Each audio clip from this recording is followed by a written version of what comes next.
Vous avez sûrement déjà tous entendu une chanson sur TikTok avant qu'elle n'explose partout, à la radio, sur Spotify ou dans les publicités.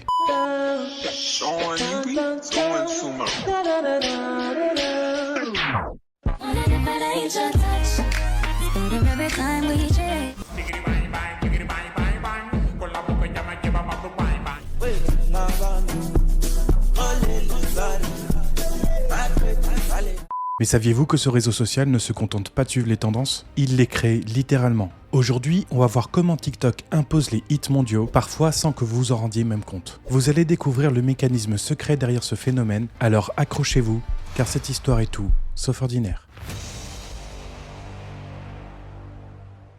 Avec 6 milliards d'utilisateurs actifs, TikTok est bien plus qu'un réseau social. Son algorithme, conçu pour vous montrer des vidéos qui captent immédiatement votre attention, est aussi une machine à rendre les musiques virales. Et voici comment ça fonctionne.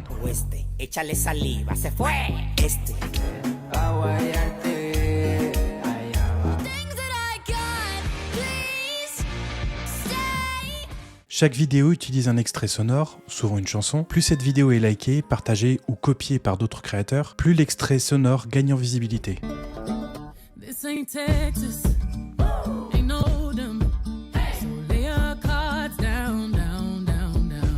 L'algorithme pousse ensuite ces sons dans le pourtoit de millions d'utilisateurs, créant un effet boule de neige. Résultat, une chanson peut passer de l'obscurité à des millions d'écoutes en quelques jours seulement. Ok, jusque-là, on sait tous comment ça fonctionne et il n'y a absolument rien d'étrange. Ça, c'est ce qu'on croit tous, mais la réalité est bien différente. Les artistes et surtout les gros labels tels que Universal Music ont vite compris la puissance de TikTok. Aujourd'hui, avant même de sortir une chanson, ils pensent à son potentiel viral, une chorégraphie facile à reproduire, une phrase accrocheuse dans les paroles, ou même un moment drôle peuvent transformer une chanson en phénomène. Prenez par exemple ce morceau.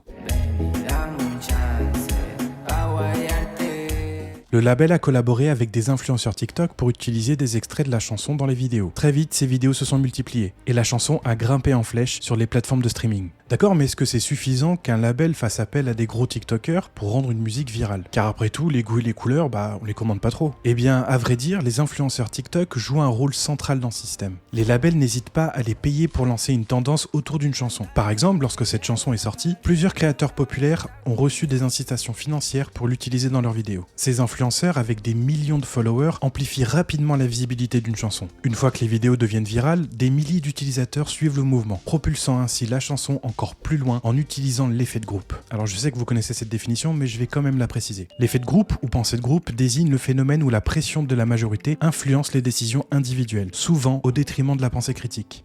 C'est juste histoire que vous soyez au courant. On entend une musique partout, on essaie au moins une fois de l'écouter, ça nous intrigue, on se dit que si autant de personnes l'aiment, c'est que ça doit être bien, alors on se conditionne en se disant que la musique va être top, puis on la partage en écoutant avec des amis ou encore dans la voiture avec la famille. Et ça, c'est un truc qu'on a tous vécu. Vous l'aurez compris, la vraie force de TikTok, ce sont ses utilisateurs. Tout le monde peut créer une vidéo avec un extrait de chanson. Imaginez, une adolescente dans sa chambre crée une chorégraphie qui devient virale. Résultat, une simple danse peut transformer une chanson connue en un hit mondial. Les utilisateurs ne se contentent pas de consommer les hits, ils participent à leur création, modifiant les codes de l'industrie musicale. Ce pouvoir collectif n'a jamais été aussi fort dans toute l'histoire de la musique. Et ça, TikTok l'a parfaitement bien compris. Alors voici ce que le réseau social a mis en place afin d'imposer certaines musiques sur le marché plutôt que d'autres. Le véritable secret de TikTok réside dans sa capacité à collecter et analyser les données. L'algorithme qui a été conçu sait précisément quelle chanson retient l'attention, quel extrait est le plus utilisé et à quel moment les utilisateurs interagissent le plus. Ces données sont partagées avec les labels et artistes qui peuvent ajuster leur stratégie en temps réel. En d'autres termes, TikTok ne suit pas les tendances, il les contrôle activement grâce à son accès à une quantité colossale d'informations. Le réseau social va vendre les informations qu'il a récoltées auprès des grands labels qui vont se charger de construire la musique que tout le monde veut entendre. Après quoi, les nouvelles musiques seront de nouveau publiées sur TikTok, d'abord auprès des influenceurs, puis récupérées par les utilisateurs. Et grâce à l'effet de groupe, on l'apprécie. Et grâce à l'effet de groupe, on l'écoute. Et grâce à l'effet de groupe,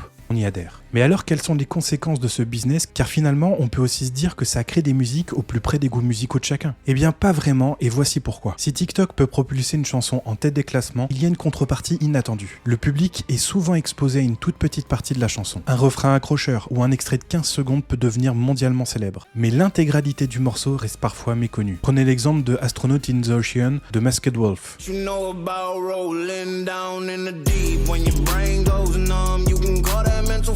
Des millions de personnes ont dansé sur un extrait viral, mais beaucoup ne connaissent pas les autres couplets. Et tout ça, ça peut frustrer les artistes qui voient leur travail réduit à une poignée de secondes. Du côté du public, ça crée une nouvelle façon de consommer la musique. Rapide, fragmentée et parfois superficielle. Certains fans découvrent un artiste via TikTok, mais ne vont jamais écouter un album complet. D'autres se lassent rapidement d'une chanson à force de l'entendre en boucle sur la plateforme. Tout ça, pour les artistes, ça peut être une opportunité aussi de capter une audience massive. Mais c'est également un défi. Comment convertir ces likes TikTok en fans fidèles qui achètent des albums et viennent à leurs concerts? TikTok, c'est vraiment une arme à double tranchant. Il peut propulser une carrière ou limiter un artiste à une image virale. Mais une chose est sûre, cette plateforme a changé notre rapport à la musique, pour le meilleur et pour le pire. Et vous, qu'est-ce que vous en pensez?